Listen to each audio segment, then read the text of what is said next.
Y bueno, hemos visto una cantidad de cosas de la palabra hoy, precisamente haciéndole homenaje a ese libro de fe y práctica que usted tiene en sus manos, que usted tiene en su poder, y que precisamente hoy es una motivación para que usted la siga leyendo, para que usted la siga poniendo por obra. Amén. Que no la tenga ahí en un rinconcito, que no la tenga abierta ahí en el salmo tal o en el pasaje tal, en la entrada de la casa, como un amuleto. No, la Biblia no es un amuleto. La Biblia es esa palabra viva y eficaz, que tiene todas esas cualidades que le dijeron los niños anteriormente, y que es capaz de transformar la vida, los hogares de cada uno de nosotros. Y yo sé que lo ha hecho, amén. Nos ha transformado y nos ha librado de muchas cosas. Yo acá tengo unos apuntes precisamente que escribí de la Biblia, y quiero que los tengamos en cuenta. La Biblia es el libro más impreso de la historia, más traducido. La Biblia se ha traducido en casi todos los idiomas. Más vendido. El libro más leído. Y a la vez el libro más perseguido y más quemado. La Biblia, en el transcurso de su historia, de pronto acá no se la voy a decir porque no acabaríamos, pero usted por internet y por todos esos buscadores de información, usted puede averiguar todas esas personas que han estado detrás de la palabra queriéndola exterminar, queriéndola acabar. Aún cuando Jesús muere en la cruz, que todavía la palabra del Nuevo Testamento no estaba impresa, estaban los rollos de la ley y de Moisés y todo eso, pero aún en esa época ya empezaba la persecución a la palabra. Y como no podían quemarla, porque no estaba la Biblia así impresa como la tiene usted ahora, ¿a quiénes atacaban? ¿A los quién? A los creyentes. A los creyentes. Y los perseguían y los encerraban y los mataban, y conocemos en la Biblia muchas historias por querer acabar ¿qué? La palabra. Siempre a través de la historia. Y sabemos que detrás de ese intento de acabar la palabra está el enemigo, Satanás, ese ángel que fue de luz antes pero que ahora es tiniebla. Y él quiere que esa palabra acabe, porque él sabe que aquí está la vida eterna, amén. Pero no ha podido. Esas personas que han estado persiguiendo, que han querido quemar, ellos mismos se han destruido con todas estas situaciones, pero la palabra ha permanecido. La Biblia es la palabra de Dios revelada a la humanidad. ¿Y quién es su autor? A ver. ¿Bien? ¿Quién? El autor, Dios. Dios mismo. Óigame, Dios es el autor. Pero ¿sabes? Esta es una palabra escrita muy especial, que además de tener el autor, tiene un intérprete. ¿Quién es el intérprete de la palabra? Eso, el Espíritu Santo. El Espíritu Santo. Mire lo especial que es. Su tema principal es la redención del hombre por medio de Jesucristo. Se lo vamos a ver ahora más adelante. Y también es útil, dice la palabra, el hermano acá del video bin, me busca segunda de Timoteo 3:16.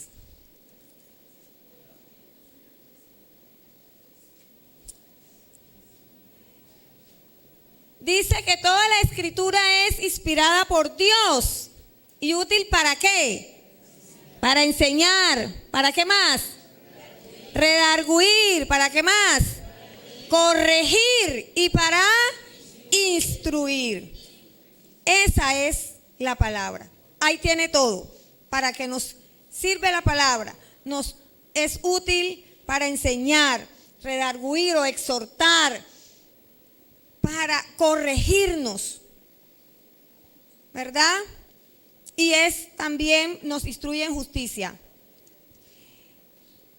¿Quiénes escribieron la Biblia? Sabemos que el autor es Dios, el intérprete es el Espíritu Santo, pero Dios utilizó a hombres.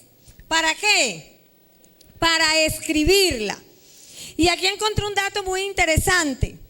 Dice que la Biblia fue escrita por 40 personas escogidas y preparadas por Dios en diferentes épocas y lugares.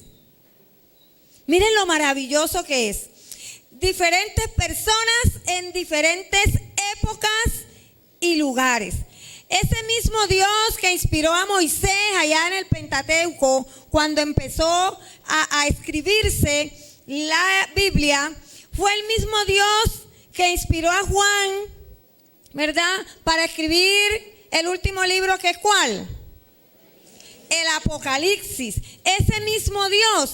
Y cuando nosotros estudiamos la palabra y hacemos una relación de esos libros, vemos que se relacionan de una manera extraordinaria.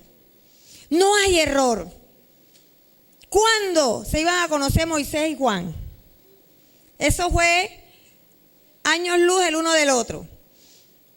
El Antiguo Testamento tiene una correlación maravillosa con el Nuevo Testamento. Y fueron escritos en diferentes épocas y en diferentes lugares y con diferentes personajes. Sus autores también es algo muy particular que hace Dios. Los que escribieron la Biblia fueron reyes, príncipes, poetas, profetas, pastores, sacerdotes, doctores de la ley y otros simplemente pescadores. Miren la diferencia. Que de pronto usted, una persona muy poco estudiada, como lo fue Pedro en la Biblia, que fue pescador, ¿verdad? Y Mateo, que fue más preparado que Pedro, pero usted lee lo que escribió Mateo y lee lo que escribió Pedro, ¿y qué nota? Mana Graciela, a ver, ¿qué nota? Una unidad en todo, un léxico bien hecho, una gramática bien estructurada. ¿Pero por qué? Porque ese intérprete y ese autor que les mencionaba anteriormente eran los que estaban presentes. Ellos simplemente fueron instrumentos para coger esa pluma y empezar a escribir. El resto lo hizo Dios. Por eso vemos esa dualidad de personajes, doctores de la ley, sacerdotes y pastores y pescadores, que son personas que de pronto no tuvieron esa experiencia académica que tuvieron los demás. Pero todo va relacionado. ¿Cómo entender la Biblia? A veces los jóvenes, y lo que comentaba Lani es muy cierto, no les llama mucho la atención leerla, porque de pronto es que es muy enredada, es que yo no entiendo y ese poco de cosas, y yo no entiendo eso, y si se va para la genealogía, peor. Pero hay una forma práctica de poder entenderla, y es sencillamente orar antes de leerla. Y de esa manera Dios nos va a revelar lo que tú quieres que en ese momento te revele o la necesidad que tú tienes. Porque tampoco la Biblia se va a ajustar a lo que yo quiero y a lo que yo quiero que Dios me interprete. Es a lo que Él te quiera revelar en ese momento. Amén. El Espíritu Santo es el que te va a revelar a través de la oración lo que tú quieres y necesitas en ese momento recibir de la palabra. Ahora, de todo lo que vimos que dijeron los niños, de estos datos curiosos que yo les he dado, ¿qué utilidad tiene para mi vida la palabra de Dios? Y es la reflexión que quiero que usted hoy se lleve. Yo le voy a dar unos 4 puntos, rapiditos aquí, de lo que el Señor a mí me pudo mostrar, de lo que ha sido útil para mí. Y yo sé que también puede ser útil para usted. La palabra de Dios, primero, nos sirve para salvación. Amén. La palabra de Dios nos sirve para salvación. Y busquemos, ¿cuál es el versículo que siempre buscamos para demostrar que nos sirve para salvación? Que se lo leemos a la persona inconversa. Eso, hermano, búscala ahí. ¿Juan qué? 3:16.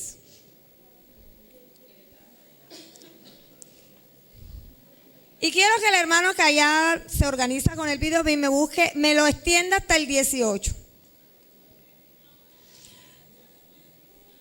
Y aquí la palabra de Dios nos muestra la esencia del mensaje que ella nos transmite, que es la salvación.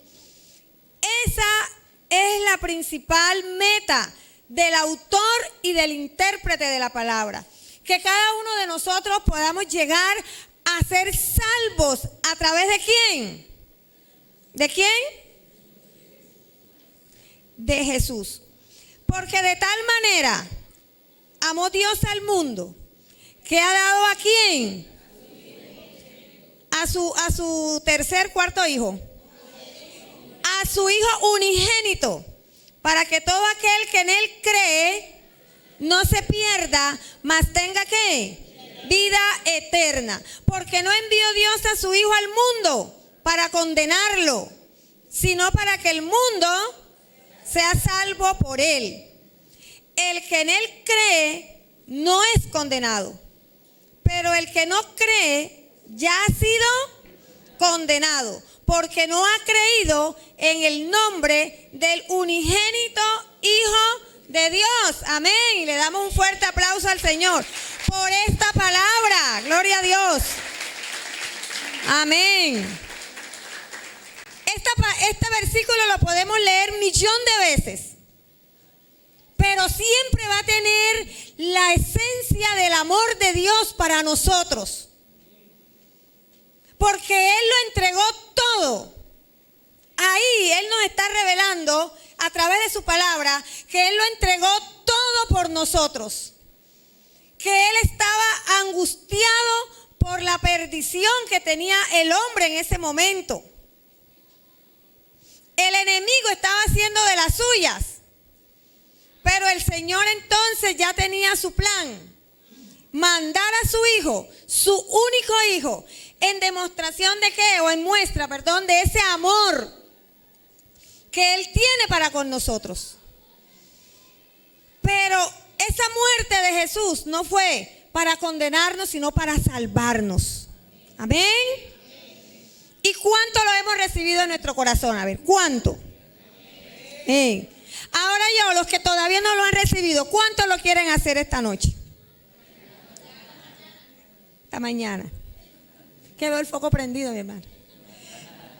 ¿Cuántos en esta mañana, a ver, quieren recibir esa palabra en su corazón? Gloria a Dios. En el corazón se cree para vida. Y de pronto, usted sale esta mañana, de acá, y va como que, esa palabra como que no era para mí. Y no hace mella en él, en usted. Dice que el que no cree ya ha sido ¿qué? Esa persona sale de aquí ya condenada. Así lo dice la palabra. No le estamos condenando nosotros mismos. Nosotros mismos nos condenamos muchas veces cuando no creemos en la palabra. Entonces, lo principal de la palabra es que nos trae salvación. Segundo, me enseña a vivir en santidad.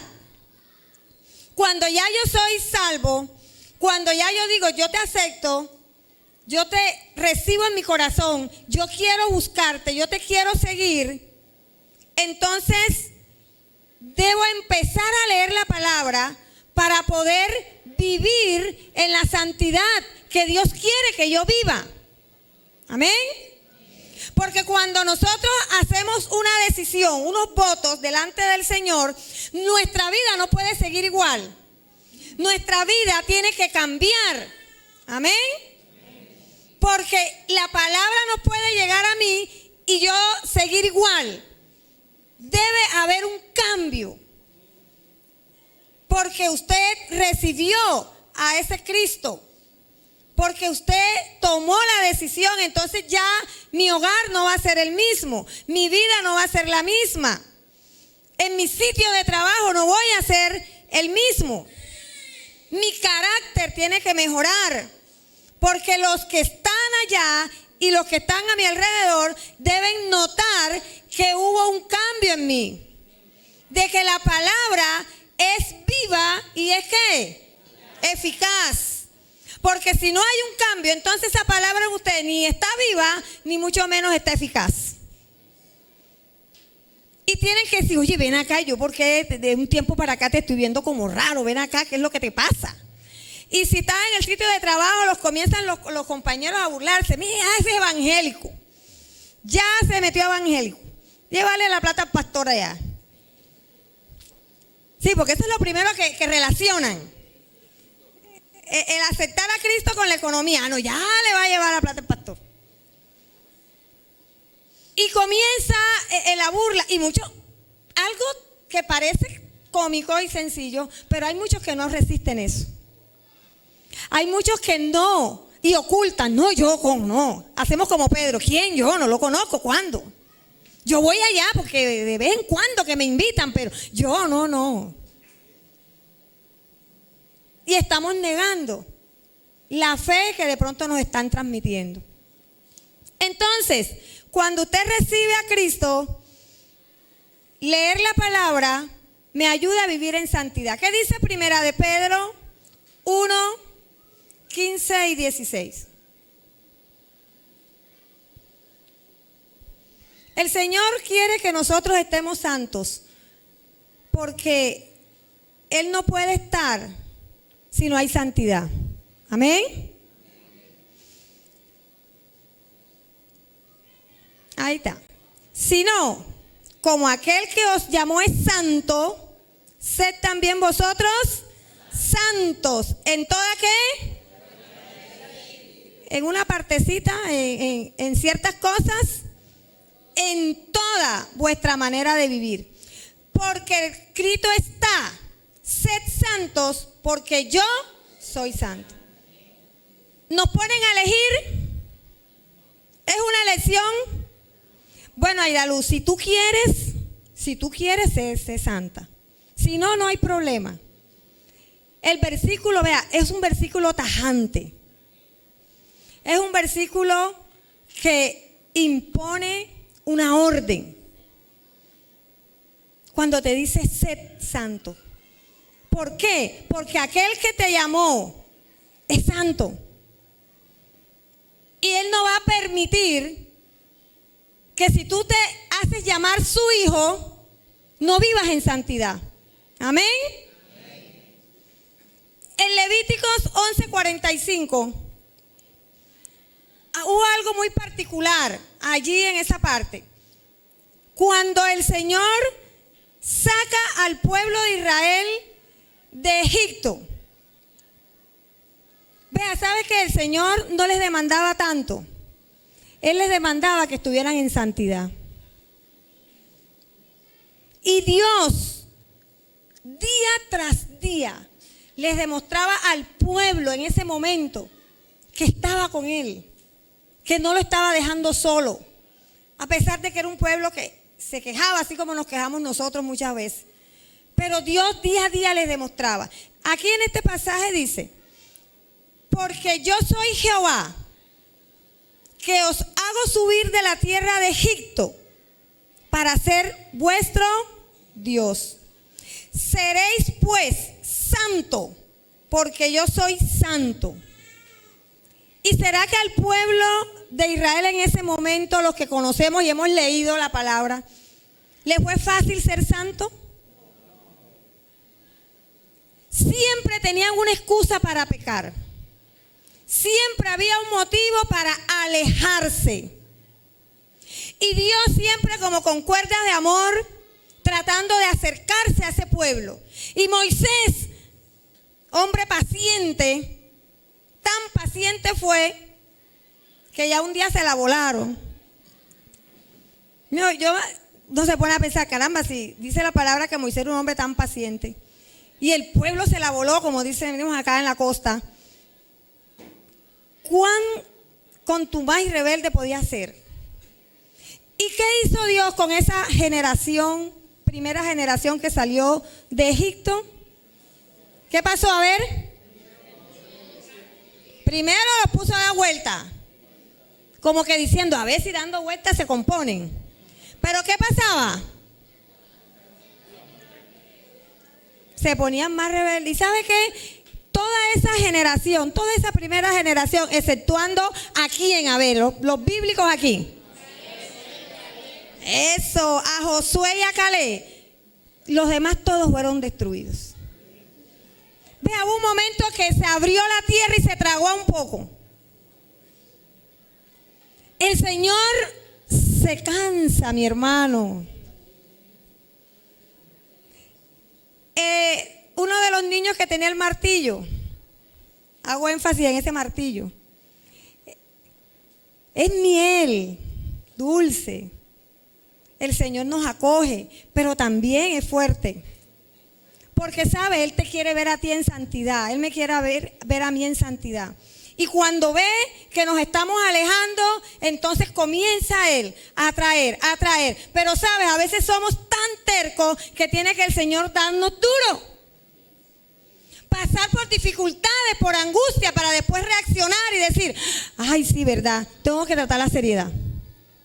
Pero después de haber pasado por innumerables cosas que no había necesidad. Cuando el Señor saca a Egipto, al pueblo de Egipto, la intención no era que fuesen acabados allí. No, era que pasaran a la tierra prometida, disfrutaran. Pero era un pueblo rebelde. ¿Cuántos de nosotros estamos actuando así en este siglo actual? Y de pronto el Señor ahora creo que tiene más paciencia que antes. Porque hasta el momento no hemos escuchado de que la tierra se haya abierto y se haya tragado un poco de gente.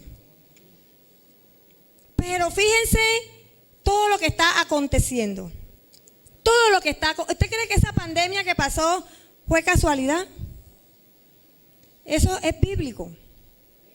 Eso es bíblico. Dándole a la gente una luz para que diga, búscame. Búscame porque estoy a la puerta. Ese que leímos en el punto anterior, Jesús, que mandaron, que murió, resucitó, pero sabemos que va a ¿qué? ¿Sabemos que va a qué? A regresar. Pensé que lo iban a decir así con todo el gozo. Oiga, como que no están gozosos porque Cristo va a venir. O están asustados.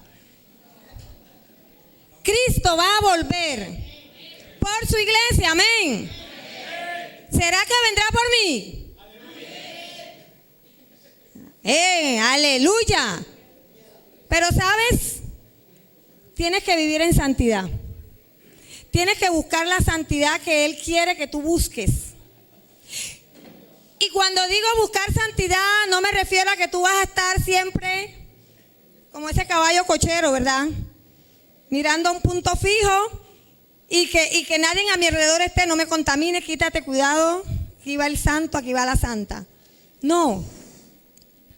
En medio de tu lugar de trabajo, en medio de tu lugar de estudio, en medio de tu casa, ahí el Señor quiere que sea santo. Santo ya nosotros sabemos a través de la palabra que no son los que velan en las casas o en ciertos eventos o en ciertas procesiones. Usted es santo. Cuando usted recibe a Cristo en su corazón, lo busca la santidad, es santo. Y tiene que demostrar esa santidad.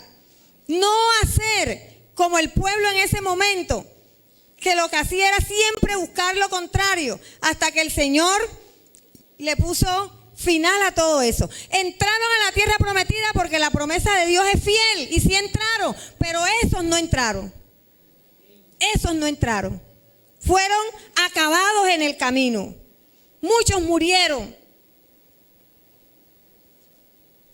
No hagamos que el Señor nos corte por rebeldes, por menospreciar su palabra, porque el Señor nos puede cortar también.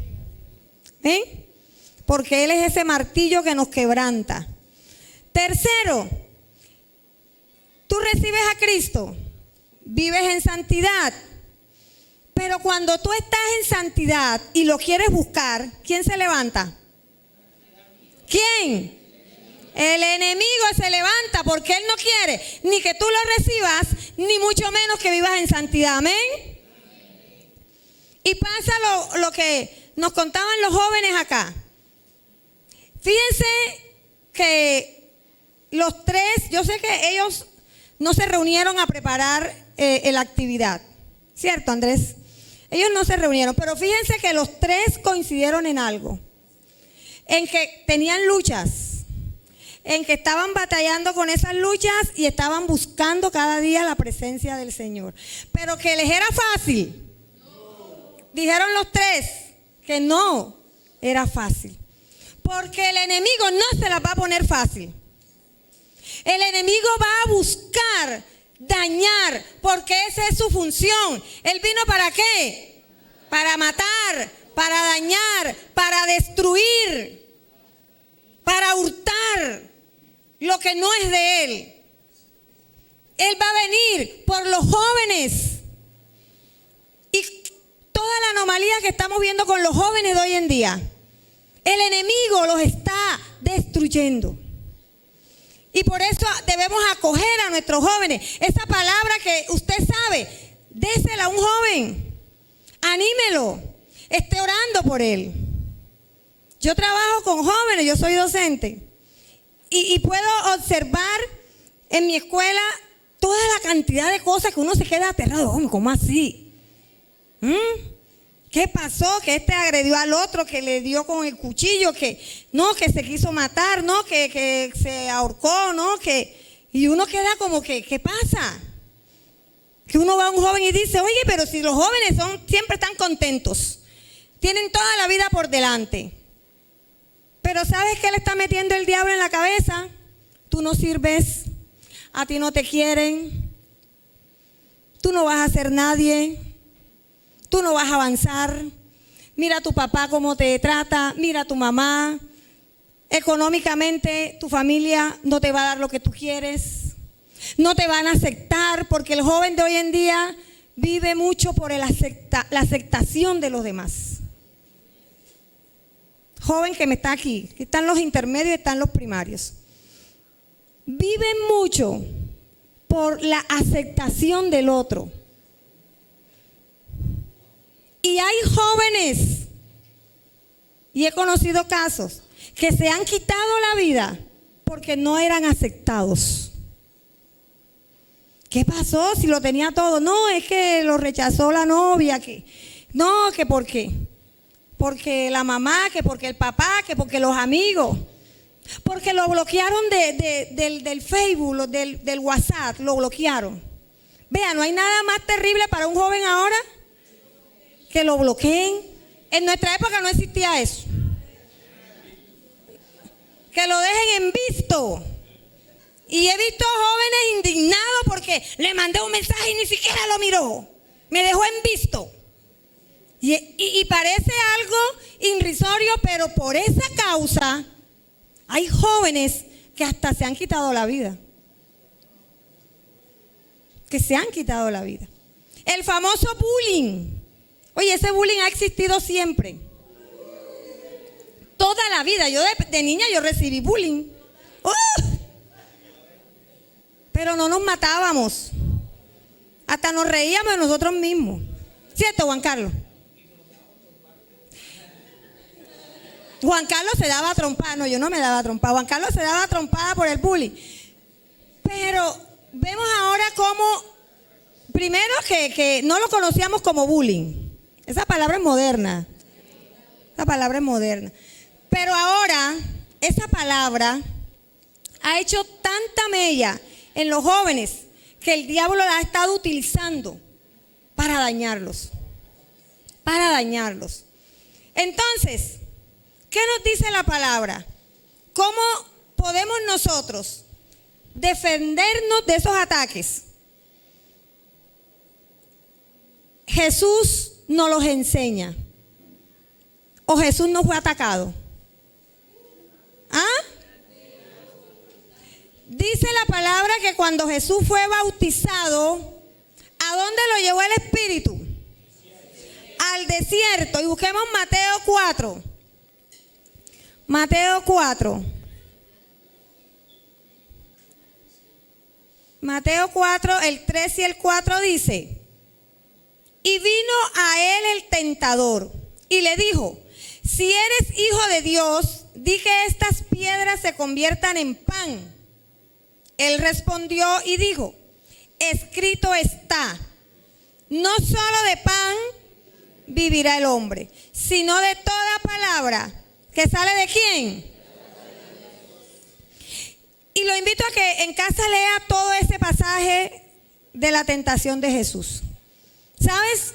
Cuando yo lo leo, yo como que me meto ahí en el pasaje y yo no sé cómo lo percibe usted, pero yo puedo notar a un Jesús tranquilo.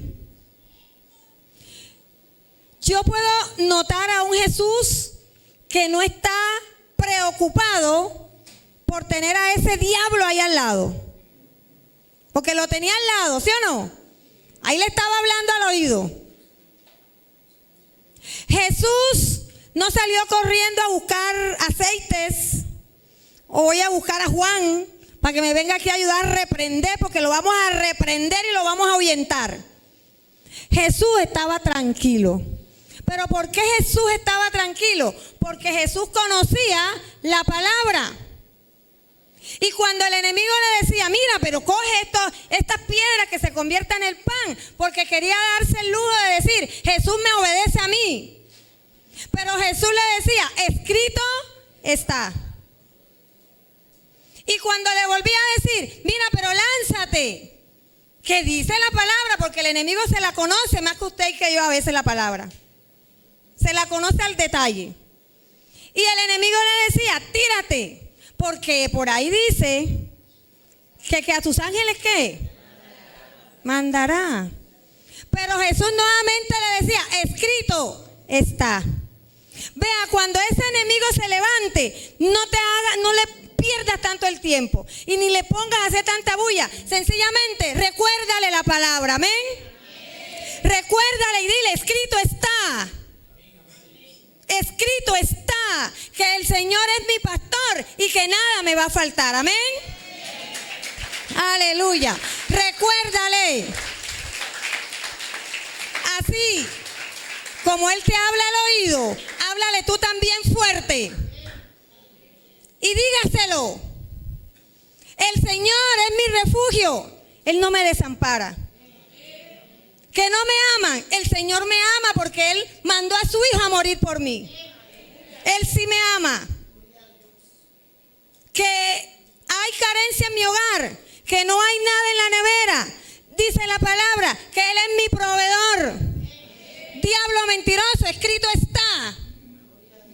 No le pierda mucho el tiempo a ese enemigo. No vale la pena, porque ya Él está vencido. ¿Y quién lo venció? Cristo lo venció en la cruz. Recuérdeselo. Cristo te venció. Eres un mentiroso. Él es padre de mentira. Nada de lo que te diga al oído es cierto. Porque la palabra lo dice, que Él es padre de mentira. Y Él te va a engañar. Y el final es la destrucción. No tanto de tu cuerpo, sino de tu alma. Porque Él lo que quiere es irse con un montón de gente allá al infierno. Y usted no le dé ese gusto. Amén. Porque la palabra es fiel. Y Dios no nos va a dejar en vergüenza delante de ese enemigo. Santiago 4:7 nos dice algo muy importante para ti, joven, hoy, y para las personas que están batallando con cosas que el enemigo les ha querido colocar. Y desafortunadamente, adultos a veces no acuden a la palabra, sino que van ¿a dónde? A los brujos, a las brujas, a los hechiceros, a los videntes, queriendo buscar algo que le solucione, porque alguien dijo, no, es que tú estás salado. Nosotros somos sal. Si usted no está salado, está mal. O usted no es sal. ¿Qué dice la palabra? Nosotros somos la sal de la tierra. Así que no se ofenda porque le digan que usted está salado. Pues es su esencia, la sal. Pero no la sal vista desde el punto de vista de la mala suerte. Ahí sí no. Si se lo dicen de esa forma, repréndalo. Santiago 4:7 nos dice, someteos pues a Dios. ¿Y qué debemos hacer? ¿Y qué va a hacer Él? No le pierda tiempo. Ahí está. Resista. Es lo difícil. ¿Verdad? Resistir es lo difícil. Pero eso es lo que manda la palabra. Que yo debo resistir. En lo que tú estás viviendo hoy, resiste. Amén. Exactamente. Exactamente. Ahí va mi hermana. Debemos resistir, pero esa resistencia tiene que ser con sometimiento. Yo no voy a resistir, pero con rebeldía. Resistir, pero con sometimiento a Dios. Y usted no tiene que hacer tanta bulla con ese enemigo. Él va a huir, porque él no tiene autoridad sobre su vida. Así que, joven, ante esas batallas que enfrentas, resiste, que el Señor te va a dar la victoria al final. Amén. Y por último, la palabra de Dios nos enseña a compartir las buenas nuevas del Evangelio. Mateo 28, 19 y 20. Y fue la comisión que dejó Jesús antes de ascender a los cielos. ¿Y qué nos dijo? Por tanto, id, ¿y qué? Y haced discípulos a todas las naciones, bautizándolos en el nombre del Padre y del Hijo y del Espíritu, enseñándoles que guarden todas las cosas que yo os he mandado. La palabra, ahí está. Y he aquí, ¿qué va a pasar? Yo estaré con vosotros todos los días hasta el fin del mundo. Amén. ¿Cuántos creen esta palabra? Amén. Gloria a Dios.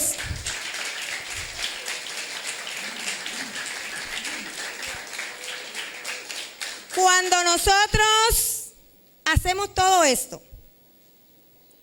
dice el Señor que va a estar con nosotros hasta el fin del mundo, hasta el fin de nuestros días. O si Él quiere venir, cuando Él venga, hasta ese momento va a estar allí. No nos va a faltar. La palabra de Dios hasta hoy no se ha invalidado ninguno de sus promesas, ninguno de sus pasajes. ¿Y qué dijo David ya siendo muy viejo? No he visto ¿qué? Justo desamparado, ni su simiente que mendigue pan. Lo dijo David porque él conocía la palabra y él había experimentado a ese Dios de la palabra. ¿Cuántos quieren experimentar a ese Dios de la palabra? A ver. Amén. Y estas personas que nos visitan hoy y que han escuchado esta palabra, yo quiero que también te motives a que recibas a este Dios de la palabra. Nosotros aquí no predicamos otro libro alterno. No. La palabra. Que te lleves esa palabra en tu corazón y la pongas por obra. Asiste a la iglesia para que te sigas instruyendo con la palabra. Queremos que también hagas parte de esta congregación que busca cada día la santidad. Amén. Que tenemos muchos errores, imperfecciones grandísimas, pero que siempre queremos buscar agradar a Dios en todo. Amén.